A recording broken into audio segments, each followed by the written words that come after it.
नमस्कार। असम के governor professor Jagdish Mukhi जी,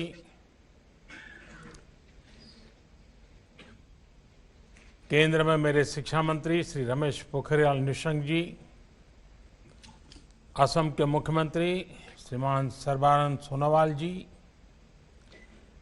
Tezpur university के vice chancellor professor V K Jain ji, अन्य फैकल्टी मेंबर्स और तेजपुर यूनिवर्सिटी के तेजस्वी टैलेंटेड मेरे प्यारे स्टूडेंट्स, आज 1200 से ज्यादा स्टूडेंट्स के लिए जीवन भर याद रहने वाला क्षण है।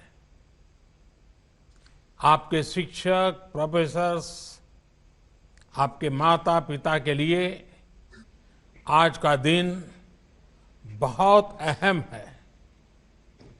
और सबसे बड़ी बात कि आज से आपके करियर के साथ तेजपुर यूनिवर्सिटी का नाम हमेशा के लिए जुड़ गया है।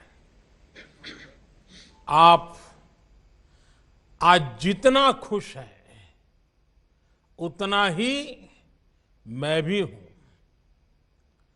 आज आप अपने भविष्य को लेकर जितनी आशा से भरे हुए हैं, उतना ही मेरा आप सब पर अपार विश्वास है।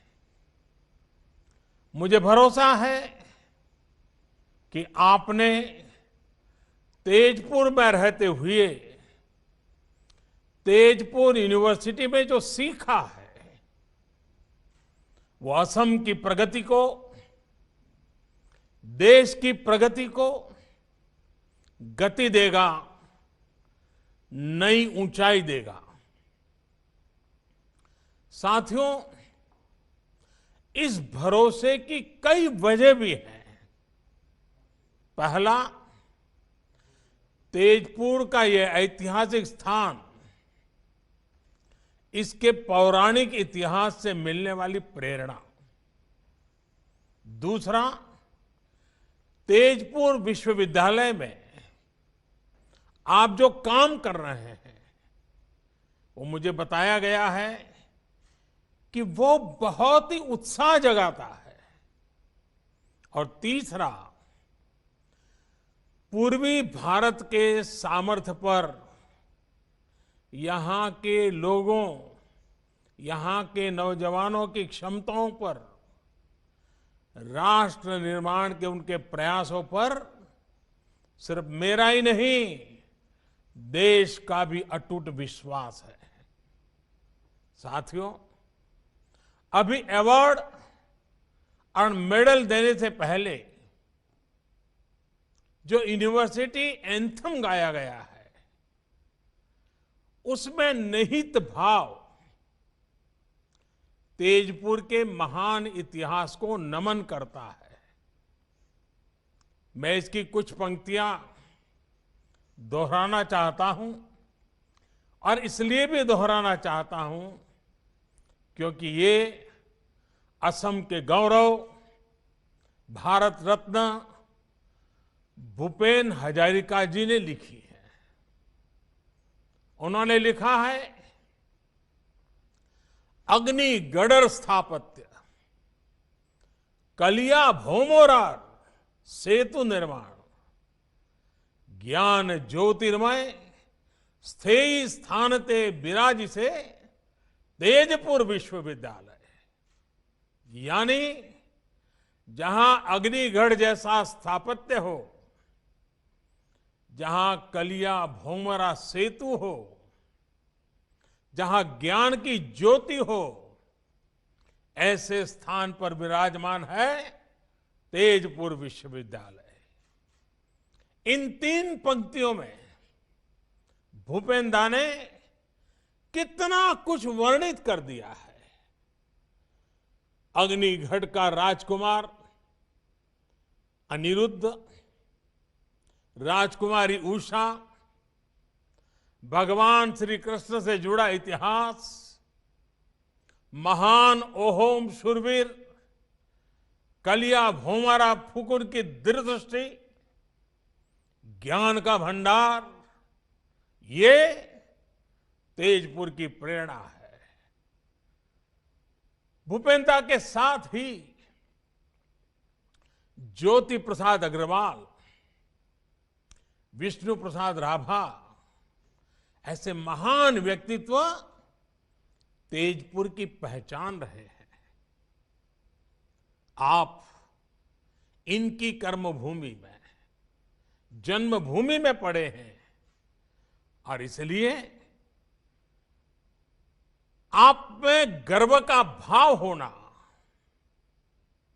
और गौरव के कारण आत्मविश्वास से भरा हुआ आपका जीवन होना, ये बहुत स्वाभाविक है। साथियों, हमारा देश इस वर्ष अपनी आजादी के 75 वर्ष में प्रवेश कर रहा है। सैकड़ों वर्षों की गुलामी से मुक्ति दिलाने के लिए असम के अनगिनत लोगों का योगदान है। जो उस समय थे, उन्होंने देश की आजादी के लिए जीवन दे दिया, अपनी जवानी खपा दी। अब आपको नए भारत के लिए, आत्मनिर्भर भारत के लिए जी करके दिखाना है, जीवन को सार्थक करके दिखाना है। अब से लेकर भारत की आजादी के 100 वर्ष पूरे होने तक ये 25-26 साल आपके जीवन के भी स्वर्णिम वर्ष हैं। आप कल्पना कीजिए, 1920-21 में जो नौजवान, जो बेटी आपकी उम्र की होगी, आज आप जिस उम्र के होंगे, 1920-21 के कालखंड में वो क्या सपने देखते होंगे, वो अपने किन बातों के लिए जीवन ढालते होंगे, किन कामों की पूर्ति के लिए अपने आप को खपाते होंगे। अगर थोड़ा सा स्मरण करें 100 साल पहले आप ही की उम्र के लोग क्या करते थे, तो आज आगे के लिए आपको क्या करना, ये सोचने में देर नहीं लगेगी। ये आपके लिए गोल्डन पीरियड है। तेजपुर का तेज पूरे भारत में, पूरे विश्व में फैलाइए। असम को, नॉर्थ ईस्ट को विकास की नई ऊंचाइयों पर ले जाइए। हमारी सरकार आज जिस तरह नॉर्थ ईस्ट के विकास से जुटी है, जिस तरह कनेक्टिविटी, एजुकेशन, हेल्थ, हर सेक्टर में काम हो रहा है, उससे आपके लिए अनेकों नई संभावनाएं बन रही हैं। इन संभावनाओं का पूरा लाभ उठाइए। आपके प्रयास ये बताते हैं कि आप में क्षमता भी है, नया सोचने, नया करने का सामर्थ्य भी है। साथियों, तेजपुर यूनिवर्सिटी की एक पहचान अपने इनोवेशन सेंटर के लिए भी है। आपके grass root innovations vocal for local को भी नई गति देते हैं, नई ताकत देते हैं। ये इनोवेशंस स्थानीय समस्याओं को सुलझाने में काम आ रहे हैं, जिससे विकास के नए द्वार खुल रहे हैं। अब जैसे मुझे बताया गया कि आपके डिपार्टमेंट ऑफ केमिकल साइंस ने पीने के पानी को साफ करने के लिए एक कम कीमत वाली आसान टेक्नोलॉजी पर काम किया है। इसका लाभ असम के अनेक गांवों को हो रहा है। बल्कि मुझे तो ये बताया गया कि अब ये नई टेक्नोलॉजी छत्तीसगढ़ में, उड़ीसा में, बिहार में, कर्नाटका, राजस्थान जैसे राज्यों तक भी पहुंच रही है। मतलब ये आपकी कीर्ति पताका फैल रही है। भारत में इस प्रकार की टेक्नोलॉजी के विकास से हर घर जल पहुंचाने का जल जीवन मिशन को जो सपना है उसको एक सशक्तिकरण होगा। साथियों, पानी के अलावा गांवों में वेस्ट टू एनर्जी, कचरे से कंचन, इसमें बदलने का जो बीड़ा आपने उठाया है उसका प्रभाव भी बहुत बड़ा है। फसलों के अवशेष हमारे किसानों और हमारे पर्यावरण दोनों के लिए बड़ी चुनौती है। बायोगैस और ऑर्गेनिक फर्टिलाइजर से जुड़ी एक सस्ती और प्रभावी टेक्नोलॉजी को, उसको लेकर जो काम आप अपनी यूनिवर्सिटी में कर रहे हैं, उससे देश की एक बहुत बड़ी समस्या हल हो सकती है। साथियों, मुझे ये भी जानकारी दी गई कि तेजपुर यूनिवर्सिटी नॉर्थ ईस्ट की बायोडायवर्सिटी और रिच हेरिटेज को संरक्षित करने का भी अभियान चला रही है। नॉर्थ ईस्ट के आदिवासी समाज की वो भाषाएं जिन पर विलुप्त होने का खतरा है, उनको डॉक्यूमेंट करना बहुत सराहनीय काम है।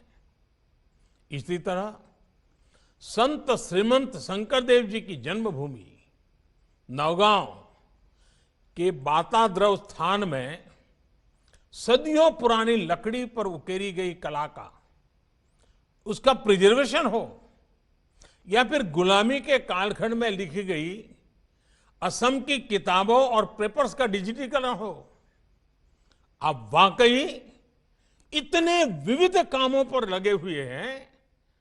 कोई भी इसको सुनेगा उसको गर्व होगा कि इतना दूर हिंदुस्तान के पूर्वी छोर पर तेजपुर में ये तपस्या हो रही है, साधना हो रही है।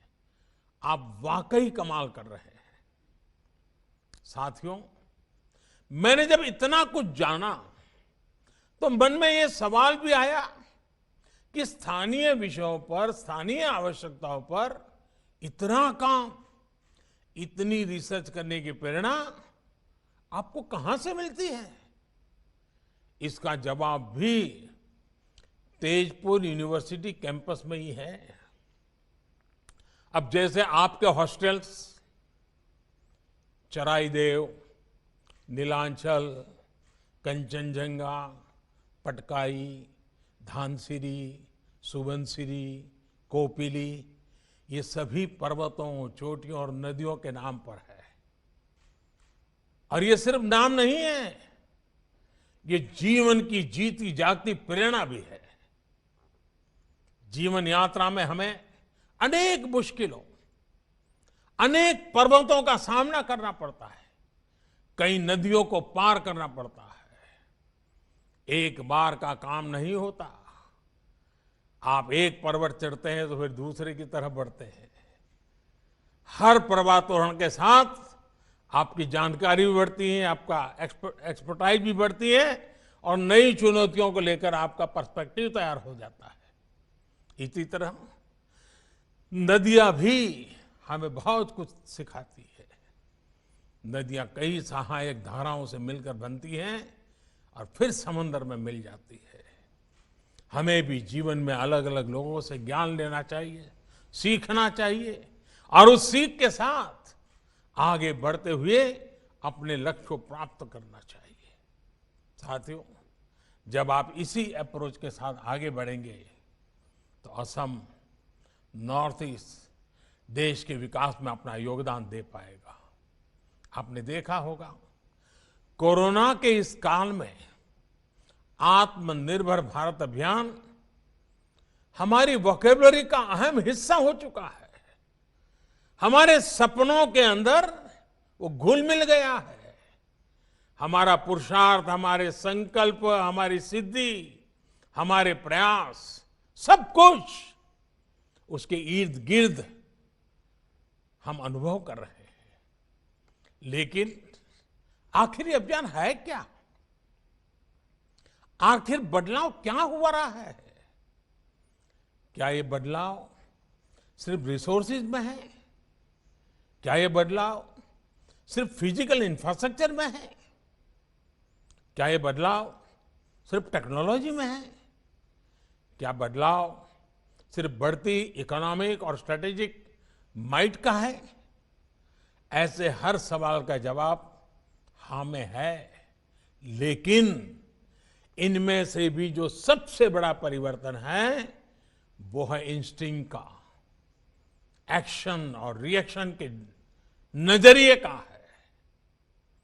हर चुनौती, हर समस्या से निपटने का हमारे युवा देश का अंदाज, देश का मिजाज अब कुछ हटकर है। इसका एक ताजा उदाहरण तो अभी हमें क्रिकेट की दुनिया में देखा है। आप लोगों में से बहुतों ने भारतीय क्रिकेट टीम के ऑस्ट्रेलिया टूर को फॉलो किया होगा। इस टूर में क्या क्या चुनौतियां हमारी टीम के सामने नहीं आई। हमारी इतनी बुरी हार हुई, लेकिन उतनी ही तेजी से हम उभरे भी और अगले मैच में जीत हासिल की। चोट लगने के बावजूद हमारे खिलाड़ी मैच बचाने के लिए मैदान पर डटे रहे। चैलेंजिंग कंडीशंस, इसमें निराश होने के बजाय हमारे युवा खिलाड़ियों ने चैलेंज का सामना किया, नए समाधान तलाशे। कुछ खिलाड़ियों में अनुभव जरूर कम था, लेकिन हौसला उतना ही बुलंद दिखा। उनको जैसे ही मौका मिला, उन्होंने इतिहास बना दिया। एक बेहतर टीम को अपने टैलेंट और अपने टेम्परामेंट में वो ताकत थी जिससे उन्होंने इतने अनुभवी टीम को, इतने पुराने खिलाड़ियों की टीम को पराजित कर दिया। युवा साथियों, क्रिकेट के मैदान पर हमारे खिलाड़ियों की ये परफॉर्मेंस सिर्फ स्पोर्ट्स के लिहाज से इंपॉर्टेंट नहीं है, एक बहुत बड़ा लाइफ लेसन भी है। पहला लेसन ये कि हमने अपनी एबिलिटी पर विश्वास होना चाहिए, कॉन्फिडेंस होना चाहिए। दूसरा लेसन हमारे माइंडसेट को लेकर है। हम अगर पॉजिटिव माइंडसेट से लेकर आगे बढ़ते हैं तो रिजल्ट भी पॉजिटिव ही आएगी। तीसरा और सबसे अहम लेसन, अगर आपके पास एक तरफ सेफ निकल जाने का ऑप्शन हो और दूसरी तरफ मुश्किल जीत का विकल्प हो, तो आपको विजय का ऑप्शन जरूर एक्सप्लोर करना चाहिए। अगर जीतने की कोशिश में कभी कभार असफलता भी हाथ लगे तो इसमें कोई नुकसान नहीं है। रिस्क लेने से, प्रयोग करने से डरना नहीं है। हमें प्रोएक्टिव और फियरलेस होना ही पड़ेगा। हमारे भीतर जो फेल्यूर का डर होता है, हम जो अननेसेसरी प्रेशर अपने ऊपर लेते हैं, उससे जब आप बाहर निकलेंगे तो फियरलेस बनकर उभरेंगे भी। साथियों, हौसले से भरा हुआ अपने लक्ष्यों के प्रति समर्पित भारत सिर्फ क्रिकेट की फील्ड पर दिखता है ऐसा नहीं है। आप भी तो इसी ही एक तस्वीर है। आप आत्मविश्वास से, सेल्फ कॉन्फिडेंस से भरे हैं। आप लीड से हटकर सोचने और चलने में डरते नहीं हैं। आपके जैसे इसी युवा ऊर्जा ने कोरोना के खिलाफ अपनी लड़ाई में ही भारत को बहुत मजबूती दी है। आपको याद होगा, इस लड़ाई की शुरुआत में ऐसी आशंकाएं जताई गई थी कि इतनी बड़ी आबादी वाला भारत रिसोर्सेज के अभाव में कोरोना से तबाह हो जाएगा। लेकिन भारत ने दिखाया कि रिजॉल्व और रेजिलियंस अगर आपके पास है तो रिसोर्सेज तैयार होते देर नहीं लगती। भारत ने यही किया। भारत ने हालत से समझौता करने के बजाय मुसीबत बढ़े इसका इंतजार करने के बजाय तेजी से फैसले लिए, प्रोएक्टिव होकर फैसले लिए।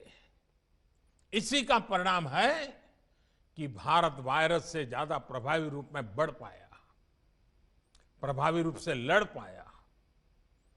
मेड इन इंडिया सॉल्यूशन से हमने वायरस के फैलाव को कम किया, अपने हेल्थ इंफ्रा को बेहतर किया। अब हमारे वैक्सीन से जुड़ी रिसर्च और प्रोडक्शन की क्षमता भारत के साथ साथ दुनिया के अनेक देशों को सुरक्षा कवच का विश्वास दे रही है। अगर हम अपने वैज्ञानिकों, अपने रिसर्चर्स, अपने स्कॉलर्स, अपने साइंटिस्ट, अपनी इंडस्ट्री की ताकत पर भरोसा ना करते तो क्या ये सफलता संभव हो पाती? और साथियों, सिर्फ हेल्थ सेक्टर ही क्यों, हमारा डिजिटल इंफ्रास्ट्रक्चर ही लीजिए। अगर हम भी ये मानकर बैठ जाते कि भारत में लिटरेसी के अभाव में डीबीटी, डायरेक्ट बेनिफिट ट्रांसफर और डिजिटल लेन देन संभव नहीं है, तो क्या कोरोना जैसे संकट में सरकार गरीब से गरीब तक इतने प्रभावी ढंग से पहुंच पाती? आज जिस फिनटेक में, डिजिटल इंक्लूजन में हम दुनिया के अग्रणी देशों में शामिल हैं, वो क्या कभी संभव हो पाता? आज का भारत समस्या के समाधान के लिए एक्सपेरिमेंट से भी नहीं डरता और बड़े स्केल पर काम करने से भी पीछे नहीं हटता। सबसे बड़ा बैंकिंग इंक्लूजन अभियान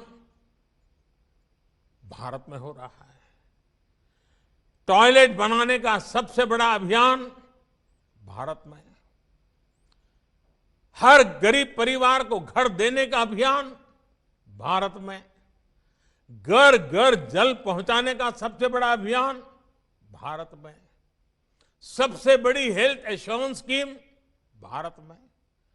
और अब सबसे बड़ा टीकाकरण अभियान भी भारत में।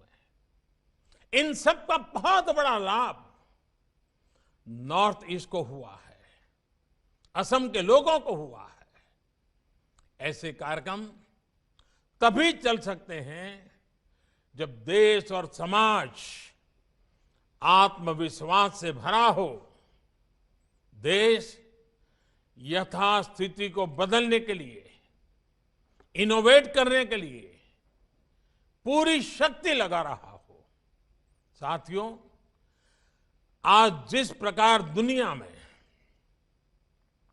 भारत में नई टेक्नोलॉजी का प्रसार हो रहा है, उससे हर क्षेत्र में नई संभावनाएं पैदा हो रही है।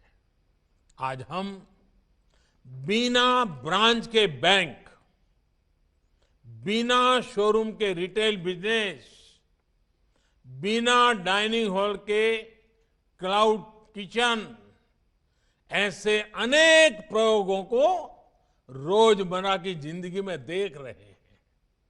ऐसे में यह भी संभव है कि भविष्य की यूनिवर्सिटी पूरी तरह से वर्चुअल हो और दुनिया भर से स्टूडेंट्स और फैकल्टीज किसी भी यूनिवर्सिटी का हिस्सा बन सके। इस प्रकार की ट्रांसफॉर्मेशन के लिए हमारे पास एक जरूरी रेगुलेटरी फ्रेमवर्क होना बहुत जरूरी है। नई नेशनल एजुकेशन पॉलिसी के माध्यम से लगातार उसकी कोशिश की जा रही है।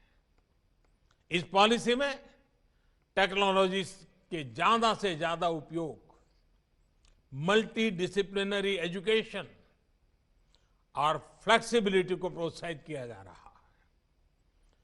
नई नेशनल एजुकेशन पॉलिसी डाटा और डाटा एनालिटिक्स के लिए हमारे एजुकेशन सिस्टम को तैयार करने पर बल देती है। डाटा एनालिटिक्स की मदद से एडमिशन से लेकर टीचिंग और इवैल्यूएशन तक पूरी प्रक्रिया बहुत बेहतर हो जाएगी। मुझे विश्वास है कि Tezpur university national education policy के इन लक्ष्यों को सिद्ध करने में अहम भूमिका निभाएगी। मुझे तेजपुर यूनिवर्सिटी के ट्रैक रिकॉर्ड और उसके सामर्थ्य पर पूरा भरोसा है और मैं अपने स्टूडेंट साथियों को ये बात विशेष तौर पर कहूंगा कि जब आपकी फॉर्मल एजुकेशन पूरी होती है तो आप सिर्फ अपने फ्यूचर के लिए नहीं बल्कि राष्ट्र के फ्यूचर के लिए काम करते हैं। आप बस एक बात याद रखें, अगर आपका पर्पज ऊंचा है तो आपको जीवन के उतार चढ़ाव से उतना असर नहीं पड़ेगा। आपके जीवन के आने वाले 25-26 साल आपके कैरियर के साथ साथ देश के भाग्य को भी तय करने वाले हैं। मुझे विश्वास है कि आप सभी देश को नई ऊंचाई पर पहुंचाएंगे। 2047 जब देश आजादी का 100 साल मनाता होगा तो यही 25-26 साल का कालखंड आपके योगदान से, आपके पुरुषार्थ से, आपके सपनों से भरा हुआ होगा। कल्पना कीजिए आजादी के शतक में आपके 25 साल कितना बड़ा रोल पैदा करने वाले हैं। आइए साथियों, अपने आप को उन सपनों के लिए सज्ज कीजिए। चल पड़े, संकल्प के साथ चल पड़े, सपनों को लेकर चल पड़े, सिद्धि पाने के मकसद से निकल पड़े। देखिए, जीवन सफलताओं की एक एक ऊंचाई को पार करता जाएगा। आज के इस पवित्र अवसर पर आपके परिवारजनों को, आपके शिक्षक जगत को, आपकी सभी फैकल्टीज को, आपके सपनों को, सबको बहुत बहुत शुभकामनाएं देता हूं। अनंत अनंत शुभकामनाएं देता हूं। बहुत बहुत आभार।